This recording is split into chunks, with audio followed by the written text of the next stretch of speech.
ఇప్పుడు జరిగింది కాదు, ఇత పూర్వం జరిగింది చూస్తారు. మహాస్వామి చూసేవారలా. కంచికామకోటి పీఠాధిపత్యం వహించినటువంటి మహాపురుషులు చంద్రశేఖరేంద్ర సరస్వతి మహాస్వామి వారు కళ్ళు మూసుకుంటే ఎదురుగుండా వాడు ఎందుకు వచ్చాడో, ఎక్కడి నుంచి వచ్చాడో, ఎలా వచ్చాడో, మీ మనసులో ఏ ఆలోచనతో వచ్చాడో చెప్పేవారు. వాళ్ళు అలా తెలుసుకోగలరు తపశ్శక్తి చేత. ఆ తపశ్శక్తి 3 కారణముల చేత వస్తుంది. ఎందువల్ల వస్తుంది అంటే, ఎప్పుడూ రామాయణ భారత భాగవతాలు లాంటివి చదువుకుంటూ ఉండడం, అటువంటి కథలు మాట్లాడుతూ ఉండడం, అటువంటివి చెప్తూ ఉండడం చేత తపశ్శక్తి వస్తుంది.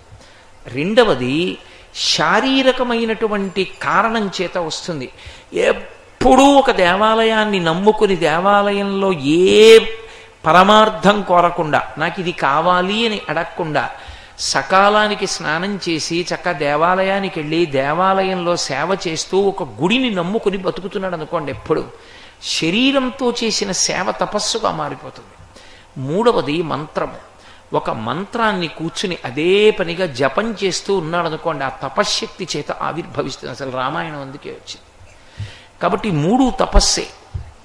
వశిష్ఠుడికి తపశ్శక్తి ఉంది, బ్రహ్మర్షి ఆయన కన్నులు మూసుకుంటే చెప్తాడు. అందుకుని దశరథ మహారాజు గారు గురువుగారి దగ్గరికి వెళ్ళారు.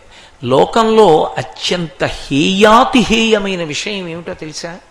అత్యంత ప్రమాదకరమైనది, అత్యంత బాధాకరమైనది, గురువు సిగ్గుతో తల ఉంచుకునేది దేనికి అంటే, అస్తమానం లౌకికమైన కోర్కెలతో మాత్రమే గురువుగారి దగ్గరికి వెళ్ళడం.